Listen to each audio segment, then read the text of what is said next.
Hi everyone, this is the tutorial for Bobby Sox by Green Day. My name's Billy from Piano and Pies. Let's get stuck straight in. So the song starts off with 4 chords, some of them power chords, some of them bar chords. The first chord is up on the A string, fret 7, and we build a power chord from there, 7, 9, 9. We play that twice before playing a couple of scratches, and those scratches help us move to the next chord. Down to fret 4 on the top string, we're going to play 4, 6, 6 and a 5 as well. So we've got then 2 more scratches. Then we take that shape and move it all down the string. 4 on the A string, 6, 6 on the D, G, 3 on the B, sorry, 5 on the B. We play that twice with 1 scratch because then we move early to the 4th and final chord. Exactly the same shape, but move it up to fret 5 on the top string. 5, 7, 7, 6, 5, 5. Basically that is a major bar chord. So the 4 chords together are this.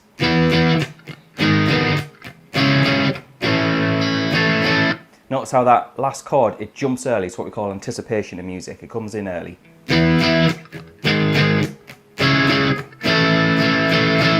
Now, for the introduction, play through that twice, and then when the vocals kick in, when Billy Joe starts singing, we play the same thing again, almost 4 times round. 3 times round as normal. Then on the 4th time round, what we do is play... We play that 3rd chord, give it a push, and then do nothing for the rest of the bar. So we finish early, and that leads us into the loud part where the drums kick in and whatnot. Speaking of which, we're going to call this part the chorus, and we have the same chords but all power chords. This is when it goes more distorted and the rest of the band kick in. So we have a power chord on fret 7, but this time instead of having some scratches in between, we just constantly play. So here it is. 1, 2, 3, 4, 1, 2, 3, 4, 1, 2, 3, 4, 1, 2, 3, 4. So take all the chords. If they were bar chords, turn them into power chords, and we jump early every time. 1, 2, and 3, and 4, and 1, and 2, and 3, and 4, and... So we're anticipating almost every chord there.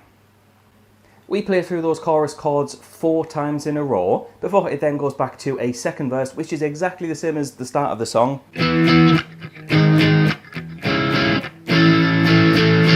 And we'll play that 8 times round, so it's double the length of the first verse. Now, just before I show you the rest of the song, you can get the tabs that you see on the screen over on Patreon. There is a link in the description. I wrote it out professionally, and yeah, you can download that in a handy PDF. So yeah, feel free to check that out. Link in the description. Moving on to the next part of the song, there is a chorus which thankfully exactly the same as the previous chorus. But then we get to a bridge section. This is where things do change. Now, this is just before the guitar solo, which I'll show you in a second, but the bridge starts off with more power chords. We have fret 4 on the top string, 4, 6, 6, so building a power chord there, and we play 2 bars worth of it. 1, 2, 3, 4, 5, 6, 7, 8, before going to an open power chord, 0, 2, 2, and we use this rhythm. 1, 2, 3, 4, 1, 2, 3, 4. So you can see I'm hitting 2 strikes of the chord, and then scratches, palm muting for the next 2 beats. Play, scratch, play, scratch, play, scratch, play, scratch. We then go back to the 4 power chord, before going up to fret 5. Then strike 1 power chord on fret 7. And then this is where the start of the guitar solo comes in. So let's jump into that. So after that power chord, you have to quickly go to the B string, and we're going to play 9 to 7, then 9 up to 12 but slide, and then 9, 7 again. So up to now we've got... That's probably the hardest part of the full guitar riff. But then we have a 9 on the B string, going down to 9 and 8 on the G. 1, 2, 3, 4. So some of these notes feel like they're, again, jumping ahead, they're anticipating. Then on the same string we have 9 up to 11. 1, 2, 3, 1, 2, 3, 4, 5. So yeah, some awkward kind of counting there. But then after that, we have 9 to 8 again. Before, 2 lots of fret 9 on the G string. And then we have the opening part again. And then it goes basically into a bit of a repeat here. We've got the 9 on the B to the 9 on the G. And 8. 9 to 11. 9, 8. But then it cuts early to 12. And that is 12 on the B, 12 on the E, 12 on the B, 12 on the E, 12 on the B, 12, 12 on the high E, 14, and then we go up to fret 16. There's 2 ways we can play this. Either just play fret 16 and let it sustain, and that's the end of the solo, or from 15, bend up half a pitch. And that'll get you the same result, but it makes it sound a little bit nicer. And that will get you to the end of the solo. So like I say, if you want the tabs for the solo and the full song, head on over to Patreon, just a couple of dollars. There is a link in the description for that.